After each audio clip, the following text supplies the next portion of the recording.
আসসালামু আলাইকুম। পারভিন ব্লগস থেকে সবাইকে সুস্বাগত।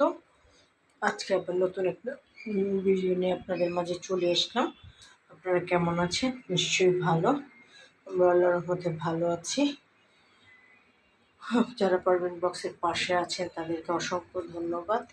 খাওয়া হলো একটা নিয়ামত, সেটা যে যে অবস্থানই হোক ভালোভাবে খাওয়ার চেষ্টা করি। তাই আপনাদের দেখানোর চেষ্টা করি যে কালকের মুরগির মাংস ছিল, আজকে লাউ শাক রান্না করেছি, কালকে যে সরপুঁটি মাছ চিচিঙ্গা দিয়ে রান্না সেটা আছে, ডাল ছিল, রুটি বানিয়েছি, ভাত, চাল কুমড়া ভাজি, মাছ চিংড়ি মাছ আর মাছ শিং মাছ ভাজি করেছি, চিংড়ি মাছ দিয়ে চাল কুমড়া রান্না করেছি, আম কেটেছি, ড্রাগন আর মালটা, আনারস, আমরা, কালকের ডাল ছিল, আর শিং মাছ দিয়ে আলু টমেটো দিয়ে তরকারি আছে একটু ছিল, আর সকালে ডিম ভাজি করেছি, চিচিঙ্গা আলু দিয়ে ভাজি।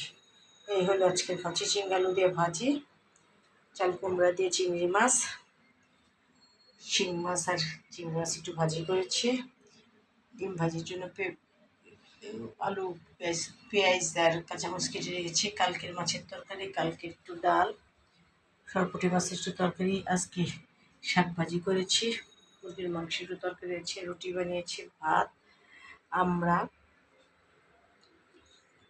আনারস, ড্রাগন আর মালটা, আম। এই হলো আজকের খাওয়া দাওয়া। আপনারা সবাই ভালো থাকুন, সুস্থ থাকুন, নিরাপদে থাকুন, পারভিন ব্লগসের পাশে থাকুন, আমার জন্য দোয়া করুন। আমি আপনাদের জন্য মনে প্রাণে দোয়া করি। লাইক, কমেন্ট, শেয়ার এবং সাবস্ক্রাইব করে দেবেন।